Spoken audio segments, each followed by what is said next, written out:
was like, yeah, I think I broke my finger. I'm going to A&E. If my girlfriend broke her finger, the first thing I'd ask is, how'd you break your finger? You know, she was just like, oh, I'll tell you about it when I see it. Guess that's why you have a girlfriend and I don't. Welcome to Jeff Daniels franchise Fortnights. Welcome to Fawkes franchise Fortnights, as in Guy Fawkes, as in remember the 5th of November. Last Sunday, that's right. We're transporting you back. This is a period piece. We're transporting you back all the way to last Sunday. It's Guy Fawkes night, and we thought, do something a little different, have a little fun. Let's record outside on our deck. Yeah, so if you hear crackly in the background, yeah, that's fireworks. Yeah. What an atmosphere we're seeing. Anyway, you kind of glossed over my Jeff Daniels joke. No, I've got a whole thing about it. But first, before I ruined your Jeff Daniels joke. Yeah. But just to ruin the flow even more, just a quick note that we are actually recording this on the deck that we shot our Movember video. And if you don't know what Movember is, that is a charity that we're doing a Cult Popture campaign for, where you can donate as low as $1 to help as change high as all the money you have. To help change the face of men's health in New Zealand, and to celebrate that, or to coax you into donating, we're each growing a funny wee moustache. Yeah. So what was the stipulation you put in? Oh yeah, if we reach $2,000, we have to kiss. Yeah. Yeah. Oh. And I guess we'll video it. We won't. We'll do it in private for no one. Because if no one watches it, then it's something we need to sit down and talk about it. I don't know. I think we kiss all the time. I think we're at a stage in society where two men can kiss in the privacy of their own home. Disagree. And not have to make a big deal out of it, AJ. However, despite how this sounds and despite how we often start these podcasts, this is not a podcast about kissing. It can be, but this is actually a podcast. AJ, what's your favourite kissing technique? I like to really scrape my tongue around the outside of her teeth and get into the corners of her gums. Yeah? Yep. What's yours? Or his gums. I was going to say it. It's very heteronormative. Yeah, I'm sorry. That was hetero. It wasn't normative. I quite like doing, just a nice little peck on the cheek. Oh, yeah. Yeah, that makes sense. It's a good greeting. This is a good farewell. This is actually a podcast where we review film franchises that have Jeff Daniels on them. The Cult Popture podcast. We review film franchises in a thing called Film Franchise Fortnights, which is very confusing. If you're listening, please leave a comment what you refer to our podcast as. I'd like to know, is it Cult Popture, or that's not a firework, that's a car. And we're beginning to regret recording outside. I like it. I like the fresh air. Yeah, well, you have to listen to it. It'll be nice. We've got wind guards on. It's all good. All right. So this fortnight we reviewed the 4 films in the 101 Dalmatians series. Now, a couple of statistics. As you mentioned, Richard, this is our 3rd franchise which features Jeff Daniel in at least one movie, but not all of them. So the others were Dumb and Dumber and Divergent. Yeah. And now 101 Dalmatians. This is also the 3rd dog-centric franchise we've covered, the others being Beethoven and Lady and the Tramp. And this is okay. No, actually, when you thought that was cars, that's actually the wind blowing trees onto a house next door. It's a windy night and the trees in the house aren't going anywhere, so oh well. And this is also the 3rd classic Disney franchise that we're talking about, including Lady and the Tramp as well, another dog one, and The Jungle Book. Is there any that have all 3 that are classic Disney, have Jeff Daniels, and are dog-centric?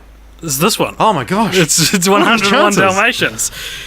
So the 101 Dalmatians series is a 4-film franchise, as I said. The first one is called 101 Dalmatians, spelt like the words 101.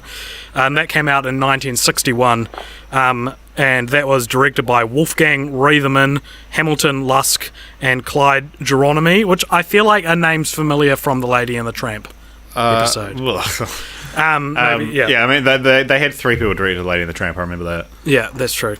and it's based on the novel The 101 Dalmatians by Dodie Smith. And today I'm going to be cracking open a Diet Dr. Pepper. Oh, and I've got a lovely glass of Coke Zero. You guys thought we were done, and I've been making an effort, to be more health conscious on the podcast by drinking water. Yeah. But as I said, this is Diet Dr. Pepper, so it's got That's 0 basically calories. water. Yeah.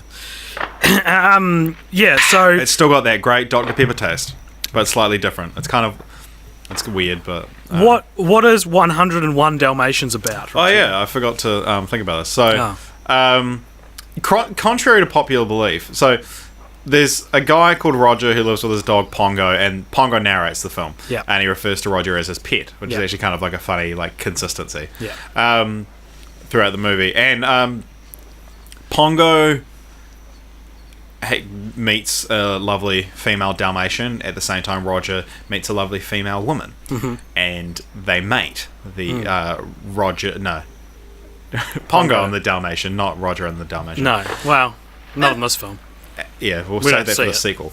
But they have 15 Dalmatian puppies. That's right. There's 15 Dalmatian puppies in this film, not 101. Yeah. But then the villainous Cruella de Vil makes an appearance, and she wants to skin 101 Dalmatians for her big fur coat. Yeah. And so, through a series of mishaps, she ends up kidnapping all 17 puppies, the two parents and the 15 children, as well as another, 84?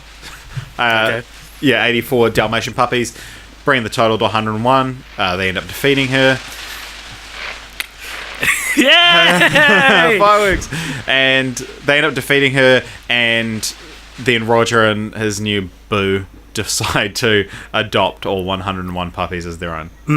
So yeah, that's quite a that's like, you know how people think Darth Vader says, "Luke, I am your father," but he says, "No, I am your father." Yeah. The fact that Pongo and what's the girl Dalmatian called? I don't remember this. That they don't actually birth, they don't sire the 101 themselves. And even still, they would only. It's barely coming up on the readout. We're good. Even still, it would only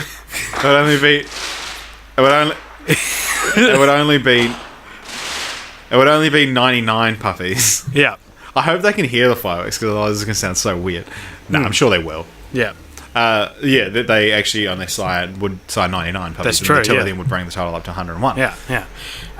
Speaking of 99, the number, what do you think this scored on Rotten Tomatoes? 99. No, it scored 98. Then the next film in the series, it deserves it. It's actually it is. It's out of the classic Disneys we've watched. This is my favorite. 100%. Yeah. 101%. Yeah, this is actually a genuinely really good film. Yeah, I liked it. The next one that came out in 1996, and that was called 101 Dalmatians. It's going to be horrible to listen to. No, it's not. It's fine. It's called 101 Dalmatians. Came out in 1996. That was directed by Stephen Herrick. And what's that one about? They've got the exact same plot. It's a live-action remake. Although it now stars Jeff Daniels and Glenn Close. Glenn Close playing, of course, Cruella the Devil. Cruella de Vil. Cruella the Vil. No one who speaks German can be an evil man. Yeah. So, as being the second film in the series, what do you think that scored on Rotten Tomatoes? I'd go sub 60. That's not fair. What? Well, yeah, of course, but what? Well, I'm just saying it's not something it's more not closer fresh. to home. Okay, 48. 38. Very good. Not quite there. I would have said closer to 38, but I was thinking it might get nostalgia goggles. Yeah, it's that film is like the ultimate mid to late 90s Disney family film. Both it and its sequel, which we'll talk about now.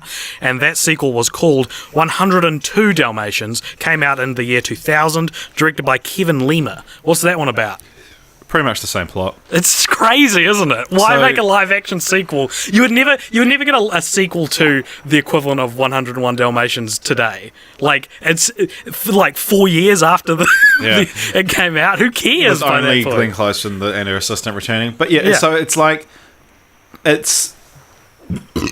Here they come. That's why we stopped doing it. Yeah, so this one is Cruella has been rehabilitated, and she comes out of jail. She loves puppies, but unbeknownst to everyone around her, the sound of Big Ben will make her hate dogs and love fur again. Of course, it's set in London, so that's unavoidable. But there's a couple of weird things in this. So she comes out of jail, and there's like Owen Grufford's in this movie. He plays the Gruffalo. In what? I don't know how to say his name, but he was Mr. Fantastic. Ah, yes, yeah. So he owns like the Second Chance dog shelter, and then Cruella's parole advisor. Oh, and so the connection to the first one is that the new owner of Dipstick, who was one of the... Oh, these are really fucking close. What? How exciting. They're like in our front yard. I can't see them from my... Yeah, that's how close they are. Dipstick, who was one of the puppies in the first one, has a new owner, and that's Chloe, who's like the main character in this one. Yeah, who looks like way too similar to Anita, who's Roger's wife from the first one. Yeah. That I was like, is Anita in the... Where's Jeff Daniels? Yeah, because I was like, why? First of all, why are the puppies with different owners now, or the dogs with different owners now? It's kind of tragic. Yeah. they don't really explain that. And then they cast another blonde English woman. Because the whole first one's like, we're never giving them up. Yeah. And they cast a blonde English woman to play Dipstick's new owner. And she just looks exactly the same and person. there's one called Oddball who doesn't have any spots. Yes. And they make a huge deal about how she's really sensitive about not having spots, so don't use the SPOTS word around her. But they called her Oddball. Yeah. Which is like... It's like in the first one, there's one called Rolly, and he's the fat one. And it's like, well, don't call him Rolly. you're like condemning him to a life of just... I'm going to name my child Stupid Idiot.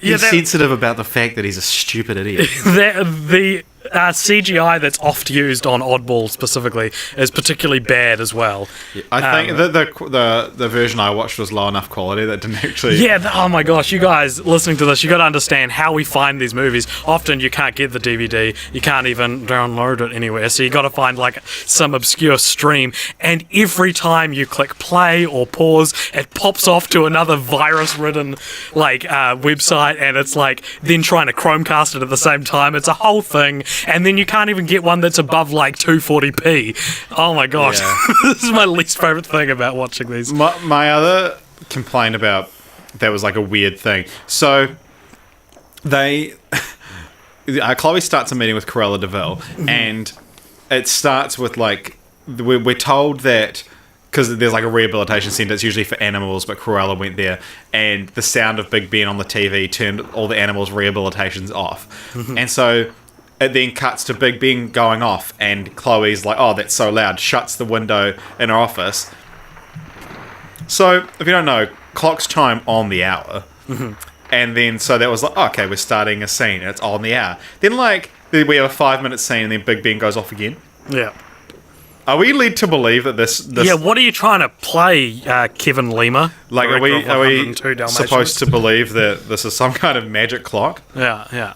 Hey, speaking of clocks which have 12 numbers on them, what do you think 102 Dalmatians scored on? 31%. Really? That's way too high. Yeah. That's my least favourite of the four that we watched. Anyway, the next one to come out was 101 Dalmatians 2, Patch's London Adventure, which came out in 2003, directed by Jim Camerud and Brian Smith. What did you think? What was that one about? I'm going to make it a little side here. Diet Dr. Pepper. Yeah. It's not very good. No? No, I bought like an 18 pack of it today. Oh, no. Boy, like, it tastes really artificial and like give us a little bit like acidy. Pass it over here. Oh, jeepers. We're sat really far away. Yeah, I know. Alright, I am now sipping the diet. Yeah, it's... Oh, jeepers. Holy shit, man. Oh my gosh, that's just like drinking a chemical. Yeah, it's very chemically. So, yeah, I've got, like, another 16 of these to drink. Sorry, I'm just turning this into the background. We're still going. Cool. Right. So what's 101 Dalmatians 2, Patch's London Adventure about? So it's a direct sequel to the first one. And so you've got this little one called Patch who has like a... So this is animated. Yeah, so he has an animated circle around his eye for a spot. So that's how you identify him. Yeah. But basically, like, there's the show called Thunderbolts Adventures or something like that. Yeah. And all the puppies idolize this guy Thunderbolt. But one in particular, he's a dog. One in particular is Patch, who wants to stand out. We're shown that he doesn't kind of stand out in the 101, and to the point where when Roger and what's her face end up deciding to move everyone to a farm, they just forget about Patch, and so Patch meanwhile runs off to this new like Thunderbolt auditions, and like. He auditions to become Thunderbolt's new sidekick, and then there's this whole through a series of misadventures. Thunderbolt thinks that he's going to get replaced, and so he decides to do a good deed in real life to like earn his place on the show. And so Patch and Thunderbolt, armed with Patch's knowledge of Thunderbolt's TV series. Look, dude, you'll be able to hear them inside anyway. I know, but it's just... We're just embracing the chaos. Like... Yeah, and so anyway, Cruella de Vil's back as well, and she's trying to steal all the puppies again, but Thunderbolt and Patch end up saving the day. Yep, and the female Dalmatian's name is Perdita. So we're not sexist, we just don't remember stupid names. What's the... Anita and Perdita. Yeah. Ooh, that is dumb. So... we're probably a little bit sexist, though, to be honest. But, okay, so 101 Dalmatians 2, Patch's London Adventure. What do you think that scores on Rotten Tomatoes? 63. 67%. So, it's good. It's good for what it is. It is. It's the best straight-to-DVD Disney sequel I think I've seen. Yeah. Except maybe Lion King. Was Lion King straight to DVD? Lion King 2 is straight to DVD. Yeah, that one's better. But Lion King 2 is really good. This... Patch's London Adventure was actually received quite positively among critics as well. Yeah, because there was also a TV series, correct? Yes, well, we can talk more about it, or we can talk about it now. Yeah, when did the TV series... Jesus Christ. The TV series came out in 1997, so before Patch's London Adventure, yeah. Oh, okay. That's really interesting. But it kind of acts as a prequel to the series, right? Because the series takes place on the farm. Does it? Yeah. Oh, okay. This makes it. This is interesting though, because this is a franchise which has its original, then swaps to a new live action continuity, and then does a TV show which is another continuity because it's got different art style and everything, and then comes back to the original movie's art style and animation. So it floats out into the vast space of franchises before it returns home. Do you like fireworks? Do we have any still? Should we light some? Yeah, we do have some in the lounge. Yeah. Could be a fun way to end this episode.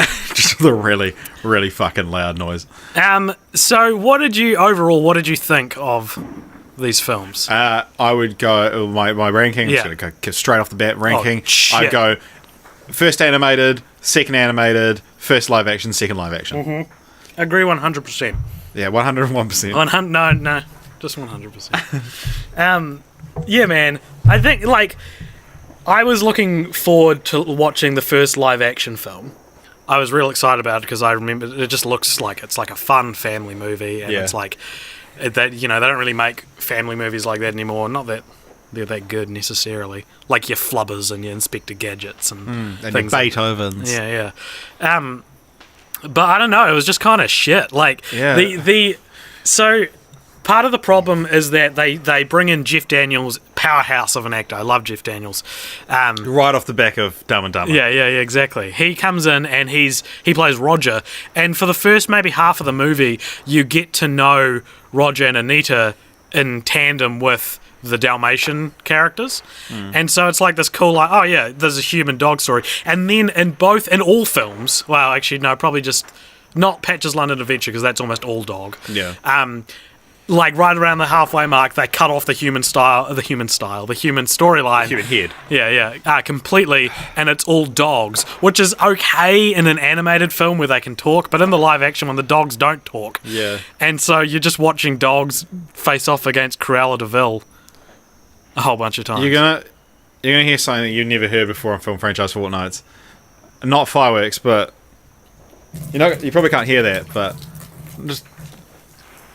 Oh my Richard, god! Stop peeing on me. Diet Dr Pepper. Not a fan, man. I just poured the rest of the can out. What are you going to do with the rest of the cans you bought? I don't know. Should you go pour them out right now? I spent like $20 on that. Now, how much was it? Like $12.50 or something like that? I don't know. I didn't buy them. It was too much. Maybe it was a 12 pack for $18. It was $18.50. Yeah, it was $18.50 for a 12 pack, not an 18 pack. So I have only got. Oh my god. I'll just bring them to work and just like give them out to people. Yeah. Hey, happy fireworks. Yeah, we've missed. Happy Fireworks Day. Yeah. So. Yeah, they're interesting films because the first one is real good. Mm-hmm. The animated one is actually a really good movie, and then the second animated one is just like fun, but the live action ones are just shit. Like they missed the mark pretty badly. If you'd asked me like a few weeks ago what I thought of the live action 101 Dalmatian movies, I wouldn't have had any memory of them, but I would have said like. Oh, they're like they're fun. They're a period of their time. They're a product of their time. But Glenn Close is great. Yeah. Like it's just like one of those things you say to like I just assumed that she would have been well received in the role. Man, she's bad in those films. I don't know if people agree with that necessarily. I don't know. I just thought she was real bad. Like just not enjoyable to watch. Like you can get a performance like that where you get an actor like chewing the scenery. Yeah. And she kind of was. Jesus Christ. I saw that happen. Oh my gosh. They're not stopping.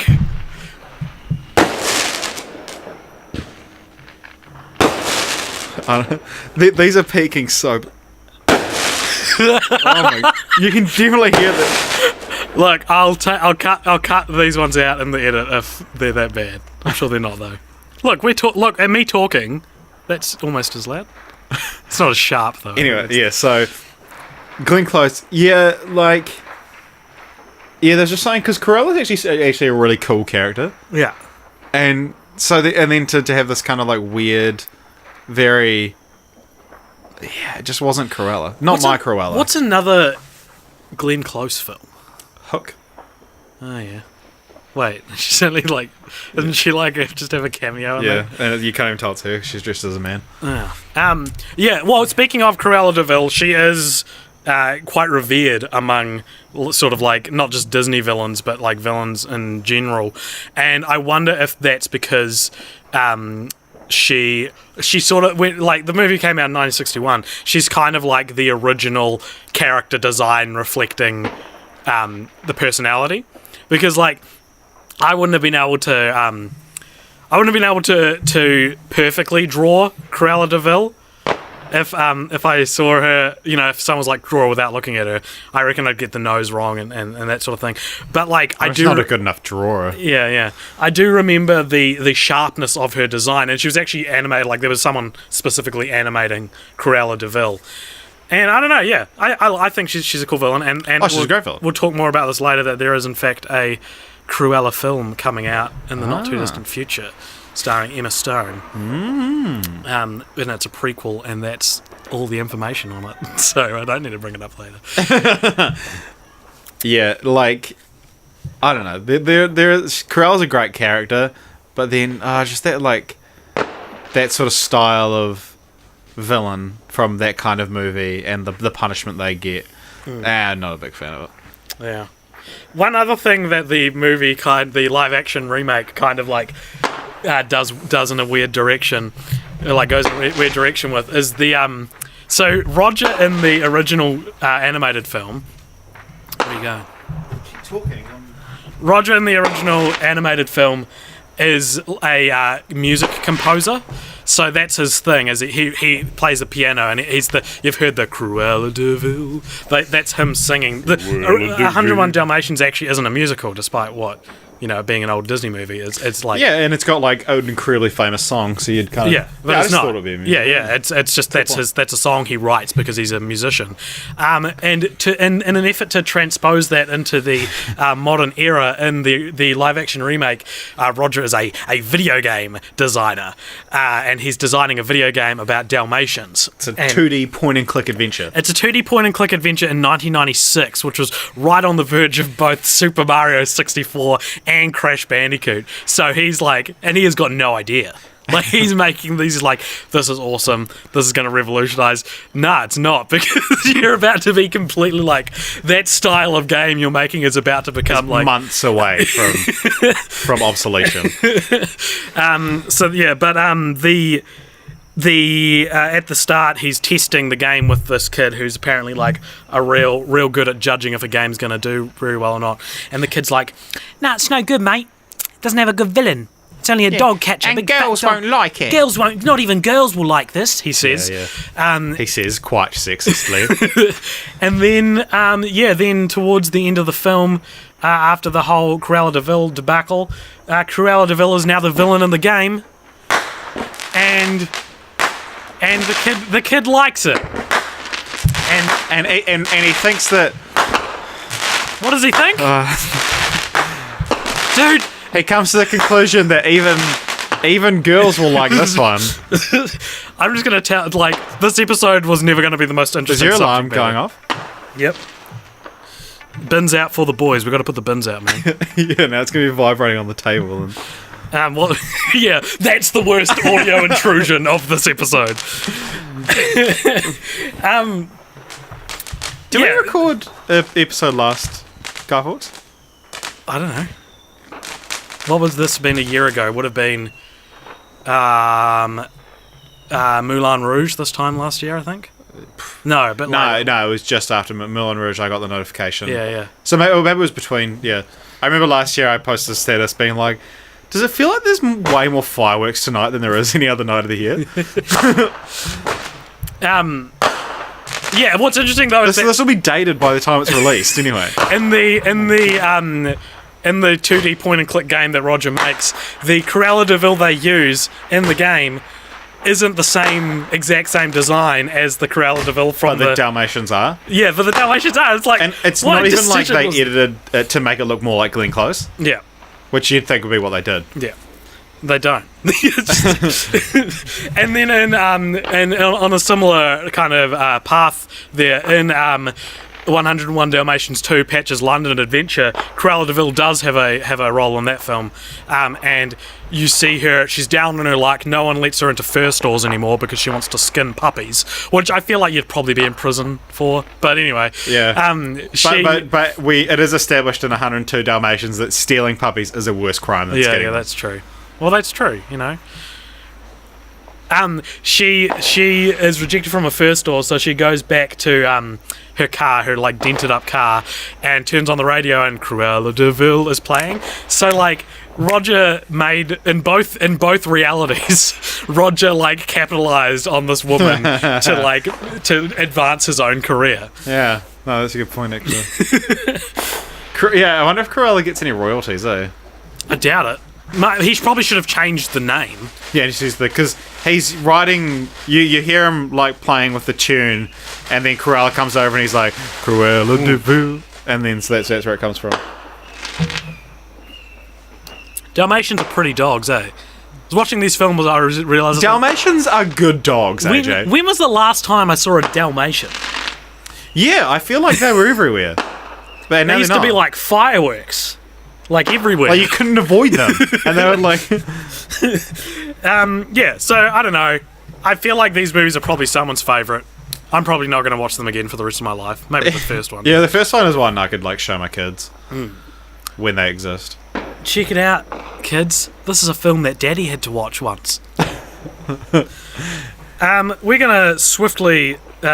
move along now to a segment that usually finds its way towards the end of the show, and maybe this is the end of the show. This is a segment called Continue the Franchise, where Richard and I, in an effort to to squeeze more. I was trying to make a spots pun. Nothing's coming to mind. We're going to continue the franchise. Our neighbours over there, our new neighbours are like hearing. Oh, they knew. Yeah, they knew. Maybe they'll stop stealing our fucking bin. I wonder if they're looking over and they're like, those guys doing a podcast? Man, they're cool. You know what? I'm going to leave their bin in their front yard. Continue the franchise. This is a segment where we continue the franchise with a sequel, a video game, whatever we can think of. I feel like tomorrow you're going to message me and be like, dude, we can't release it. We have to re-record. So there was a TV show, as we said, released in 1997 called 101 Dalmatians, the series. 100 and wubba lubba dub dub. It was a very intelligent, dark show. Yeah, you have to have a very high IQ. It's incredible. Alright, we're back. Sorry about that. Chaos is ensuing. It's the end of the world. I don't know what you guys last heard. I might put a little, a moment of silence in there just to really drive home how long we've been waiting for you to correctly. I don't know, maybe last you left us, AJ was trying to enter in his password and he fucked it up, and he knocked the microphone out, and I kept on talking. Yeah. Unbeknownst to the viewers. What we were talking about was 101 Dalmatians, the series. And this was a cartoon. It had a different art style, and it focused on 3 of the Dalmatians of the 101, which seems like a waste. And they were Lucky, Rolly, and Cadpig, as well as a chicken named Spot. So maybe I remember Cadpig. They should have renamed the series to not 101 Dalmatians, but the 3 Dalmatians and a chicken. And that was their adventures taking on Cruella de Vil. It went for 2 seasons, consisting of, how many episodes do you think? 12 and 58. That might be correct. How many episodes altogether? 70. How many episodes do you think a 101 Dalmatian series would have gone for? 70. No, you're wrong. 101. No, 105. And so that aired for 2. But they were 2 seasons. One was 12, and one was however many else you need in that. Yeah, I saw that actually. But one was 4 times the length of the other season, which is really weird. Yeah. And then Dodie Smith, who wrote the original The 101 Dalmatians novel, she actually wrote a sequel to the original novel. After the TV series? Yeah. No, it wasn't. It was called The Starlight Barking. And Cracked.com refers to it as an insane acid trip that slowly mutates into a David Bowie rock opera with an alien dog Messiah in it. So this is roughly what I could approximate happens in the novelised sequel of 101 Dalmatians. In the story, the Dalmatians wake up one morning to find that every living creature on Earth besides dogs have fallen asleep. Okay. The Dalmatians then fly away because they can fly now, as well as read minds, and they no longer need to eat, which I mean that's not really a superpower, it's just handy, but also kind of sad because, you know. Well, you don't need to, but you still can. Yeah, exactly. I guess so. One of the Dalmatians, Cadpig, as we mentioned before, assumes the role of Prime Minister. And then she forms a cabinet of other dogs, and the dogs are then visited by an alien dog named Sirius, who tells them that he put everyone to sleep and gave the dogs powers because he has grave concerns of Earth breaking out into a nuclear war. Do you reckon Sirius Black is named in a reference to the Starlight Barking? Yeah, I do. He then offers the dogs of Earth a place on his home planet. They say no. So that's that was the sequel that no one knows why Walt Disney did not pick that up to adapt into the second. That is really strange. I wonder if there's any obscure there's Cadpig, but I wonder if there's any obscure references to that in the TV series. I think I'm getting bit by mosquitoes. It was really hot today, so I put on shorts and now I'm regretting it. Man, look across this vista, man. This is beautiful. We live in central Auckland, and we have the benefit. One of the few benefits of our house is that we actually live on kind of like a slight incline. Yeah. So we can see across the whole city, and I've never seen that before. I've never seen multiple parties of fireworks going off. In one go. Well, what's the opposite of a benefit? downside. Downside. There's a lot of downsides to their house as well. Yeah, that's don't be jealous, listeners. Yeah, do not be jealous. Just because we can see fireworks. If you saw fireworks on Sunday night, you're the same as us, but you don't have to live in a shit house. One cool thing that I have done involving fireworks is New Year's Eve 2015 going to 2016, I was in a rooftop pool in Phuket, and turns out the part of Phuket I was in doesn't really celebrate New Year's. Everything shuts down because it's a public holiday. But went to the roof of the hotel, and it was like, we were like looking at my watch, and it's like, it should be soon. And then we're like, are we going to know? Because like the clocks are synced up. And then it was like, as soon as my watch, I wasn't wearing a watch.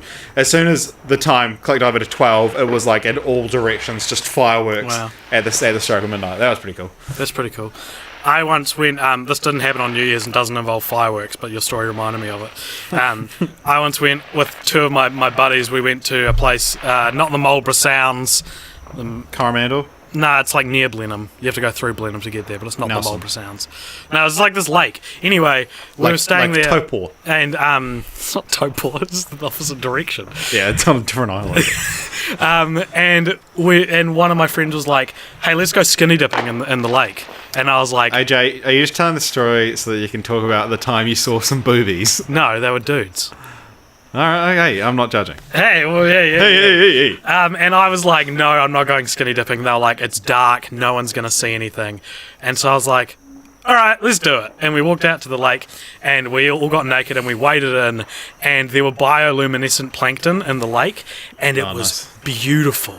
And I'm here standing, like, every movement you make lights up the plankton in the lake. And this is one of the most, like, romantic and spiritual, like, places in nature I've ever been. And I was with my two naked friends. That's pretty cool. That's cool. That'd be a good place to, like, propose or something like that. Naked in a lake. In a lake.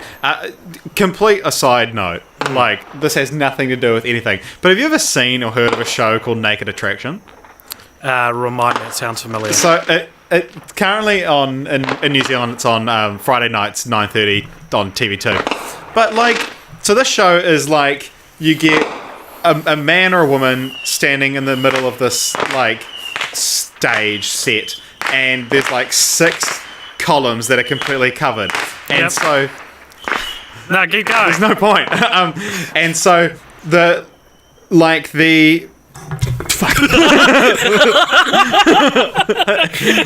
an attempt to like articulate my story with hand movements, I knocked the Dr. Pepper can over. But yeah, there's like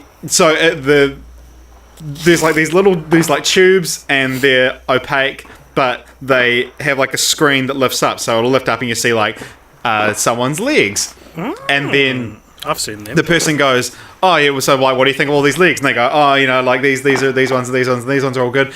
And then they lift up a bit more, and so you see their genitals, and it's like 100% just their genitals. And like, it's 9:30 on a Friday night, you can see uncensored genitals on your TV. And then so based on Richard Martin 2017.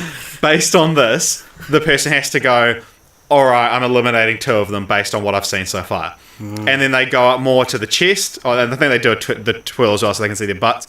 So it starts off with like a man evaluating girls based on this. And so then you see their breasts or just their like chest if they're a male. And then they go, okay, these 2 are out. I don't like them enough. And then once you don't like them enough, it shows them their face, and then they come out. They have a hug, and one of them's naked. And then eventually, when it's down to like 3 people, it shows their face, and that's when the person deciding gets naked as well. And then they have to decide on 2 people, and then they're like, all 3 of them are standing there completely naked. And I was watching it, and I was like, I cannot imagine being confident enough in your body to go on that show. Like, they're not all like models. Yeah, there's one guy who had like the most lopsided testicles I've ever seen. Like, one like drooped like 2 inches lower than the other one. It was insane. And like, there was like a fat dude, and he got till she saw his face. Wow. And then she was like, yeah, no, and then so the guy was like, sweet, if like this model girl can be attracted to me even though I've got a tummy, you know. Maybe I can get a date the old-fashioned way. And I was like, you didn't need to show your naked body to the entire world to draw that conclusion that if you just be yourself. It sounds like a really unhealthy way to... Oh my God. It's like so I was at work, right? Yeah. And I have access, like, I have a screen that has, like, all these channels on it. And then I was just like, I was doing minding my own business. Richard works as a minority reporter. And is actually what the profession is in that shit movie? Just let me have this. And then I'm just like, that's a black dick. That's and I was like, because I've heard there's a lot of complaints about the show. And I was like, a bunch of old prudes. I was like, yeah, that's like literally like naked bodies on your TV. And I just thought, it's a bit of a sexy show. Older people don't like it. No, like, okay. This is pretty, pushing the boundary. Anyway, that didn't have anything to do with 101 Dalmatians. Have you ever seen a spotted dick? You being naked made me think of that. I have seen a spotted dick. Yeah? Yep. That was good. Did it belong? Was it delicious?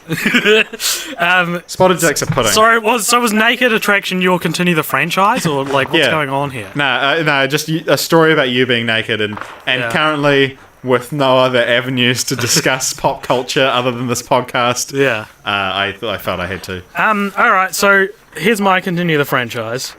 Oh, sorry, and they're making a Cruella film with Emma Stone, as I mentioned before. Oh, is that like a sequel, or...? It's a prequel, yeah. You initially just, ran with being like, oh, I don't know. But then you realised that there was actually the only other piece of information because, you didn't know. Cruella de Vil can be sympathised with. Yeah, I'd be interested to see how they do it. I don't think they can do it, because I don't think you can sympathise with someone who skins puppies. I think that's about my limit.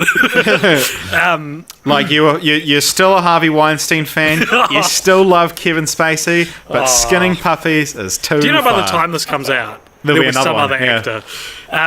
Who is it? Let us know in the comments. Yeah. Message us and tell us who's come out in the last week. There was one I saw today that was like a small one, but it might have actually just been another allegation about Kevin Spacey or something.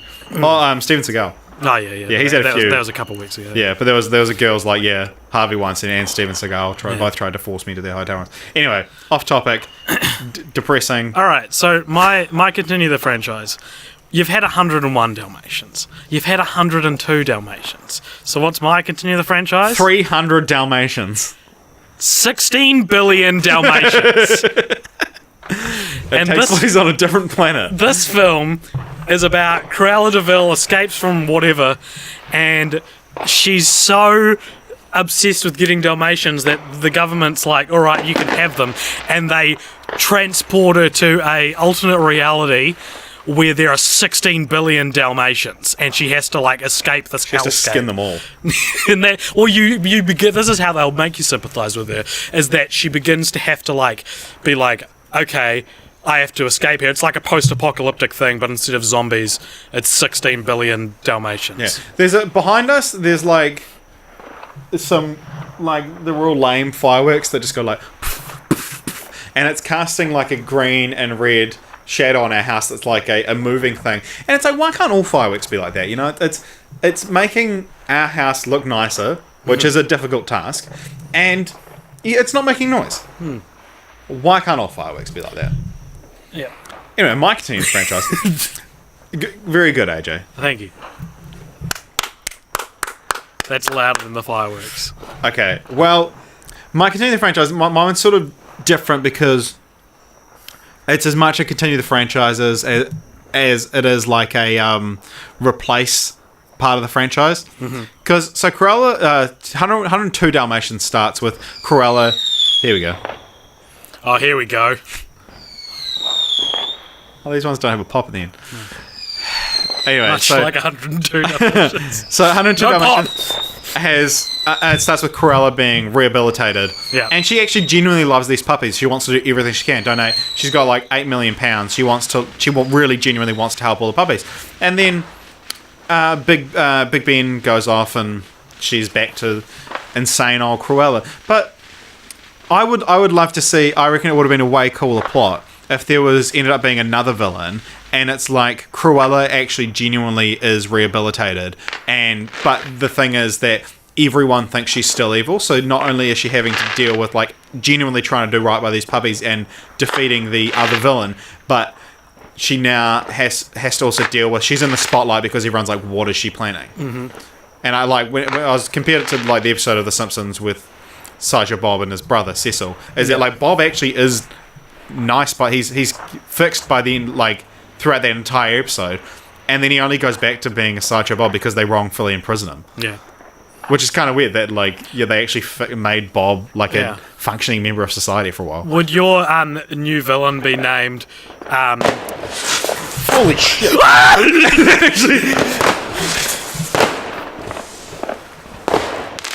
That looks like something went wrong.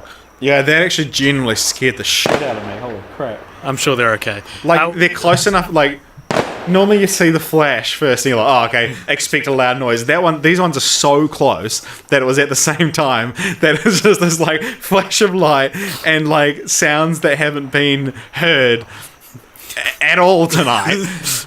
Oh my god. And like I feel that looked like it went wrong, and it could have quite easily. It's a cloudy night, so it's looking very Stranger Things season 2 at the moment, with like the fireworks going off behind the clouds. I'm expecting to see a shadow monster. They call it the shadow monster. Okay, I haven't seen Stranger Things. Would your new villain to replace Cruella de Vil be called Sinister Le Souffleur? Yep. You know, so he's like Lucifer. Oh my god, I didn't even get that. Yep. All right, cool. You want to read out some fan mail? Yeah, sure. All right, we got a bit of fan mail this week. Josh Monson, who's not really a fan, he's part of Cult Popture, but he likes to be included, so he wanted me to read this comment out. He commented this on the raid. He said, "Hey Cult Popture family, minor recurring guest in the CPU, the Cult Popture universe, I guess. Josh Monson here. I like how this time AJ was the one attempting to derail the podcast. Didn't watch the movies, just here for the banter. Love your work. Looking forward to my long-awaited return to the guest seat. Not going to happen, Josh. I have listened to every episode and love them all. Please do the Beethoven movies, classics of my childhood. Cheers." Thanks. Well, Josh, you'll be happy to know we actually have already done the Beethoven. You can and also, we don't take requests anyway, so it wouldn't have mattered. David Brown commented on the raid. Our favourite commenter. Hey. Here's one of them. Here's one of them. He said, "Yeah, boy, the raid movies, please part 3 happen. Soon these movies..." Oh, sorry. I made you sound like an idiot. Yeah, boy, the raid movies. Please part 3 happen soon. These movies are awesome and so are you guys. Please happen. Soon these movies awesome. And we also got a comment on our new Instagram that we made a couple weeks ago from a guy named Mark's Records. He commented on the Dumb and Dumber post we did on Instagram and said, "I love the podcast. Some are grittier than others. They're particularly good when you have a bit more structure. But I always laugh. Glad you fixed your audio situation too, lol." Isn't this a good audio situation to come back? Mark's Records, you're going to love this one. The audio situation could refer to a myriad of stages of this podcast. Are you talking about before we had a good microphone? Are you talking about when we only used one microphone? Are you talking when we tried to do the dynamic thing and sit on either side of the microphone? Yep. How one of them sounded like we were underwater? Yeah. Are you talking about how there was that time that... we tried to record in a blanket fort, and it just was that one sounded good. Yeah, and it got real hot. Oh, for a while on this podcast, I peaked it to 10, to plus 10, because it was too quiet. I didn't know how the compressors worked. Anyway, maybe, I don't know which one he's referring to, but thank you, Mark's Records. Maybe it's Mark Records. Mark's Records. Shrek. He said he likes the ones that have a bit more structure. And good audio, so I can just safely assume he's probably not listening to this one. He's really giving up on it. Alright, that's all I have to say. Yeah. 101, this is what I'm going to call this episode. 101 things about 101 Dalmatians you didn't know before. Yeah. Anyway, let's wrap it. I need to go to the toilet. Alright. Do you want me to just wrap up? You can just go to the toilet. No, well, I don't know if I trust you to... No, talk about it next week. No. Anyway, usually what we do now... Yeah, usually what we do now would be a thing called Franchise Roulette, where we would randomly select the next franchise. But we're doing a special episode next week. We're doing a crossover. Kieran Bennett from Crits and Giggles, which you guys should check out. In the meantime, It's a Dungeons and Dragons podcast. In the meme time, more like. That's like, what have we seen? What have I seen recently that references the dream time? Have you been reading Aboriginal folklore? Oh no, it was the Pornscape I'm thinking of, right, and Big Mouth. Yeah, the meme time. Yeah. So anyway, yeah. Check out this podcast. Crits and Giggles. It's like it's a game of Dungeons and Dragons that's sort of ever changing in each episode, each podcast episode. Yes, is like the newest. Just wait. Is like the newest chapter in there, and so they've got one of their guys is overseas at the moment, and so I'm going to be my character, which is being invented specially for this storyline, is going to be brought into the story, and